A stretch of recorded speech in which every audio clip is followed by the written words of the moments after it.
After you're done signing up, you'll get this welcome message. And I just want to explain the three things that are talked about in this little message here. So the first thing is that it talks about your files being synced. And what that means is that when you're using Dropbox, whenever you um, are using a file that's coming from Dropbox, if you make any changes to that file, then as those changes are made, they're automatically saved onto this Dropbox location.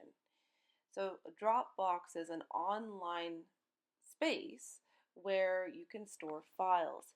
And so when it says that the files are safe, it just means that they are password protected, that the location where they're being saved at, there are some security measures in place. With this said, I definitely recommend that you do not save any confidential information onto Dropbox. So the only types of things that I will save onto Dropbox will be things that I use in my work, things that are just information, information that I want to access no matter where I am, no matter what kind of device I'm using. So the third thing they talk about with Dropbox is that it's accessible. And this just means that no matter where you are, no matter, again, what kind of device you're using, you can access your files. So, for example, um, I have a personal computer, I have a laptop, I have an iPad, I have an iPhone. I can access my files in this one location on Dropbox, no matter which device I'm using.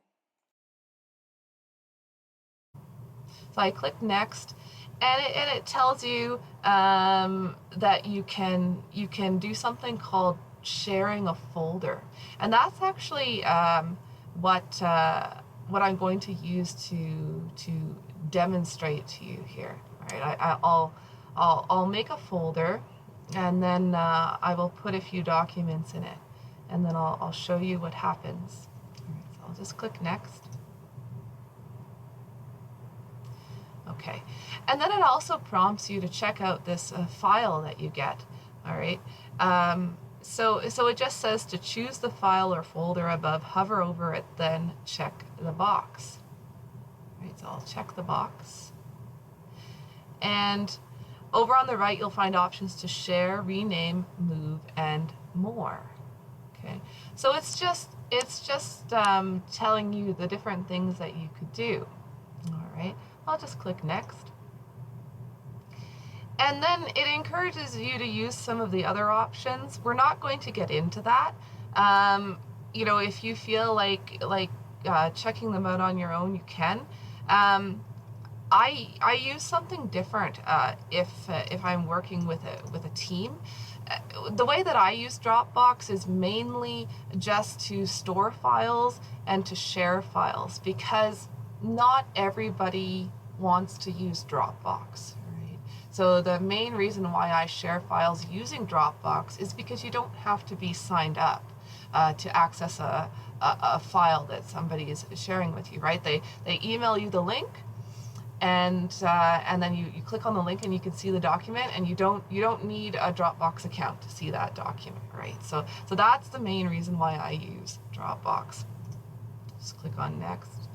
All right, and this message is just letting you know that if maybe you had, say, an iPad or an iPhone, or any other kind of mobile device, any kind of mobile device, you could access Dropbox from that mobile device too. So that could be really useful, because you wouldn't even need a desktop computer, right? You could just have your phone. All right, they're done now. Done explaining.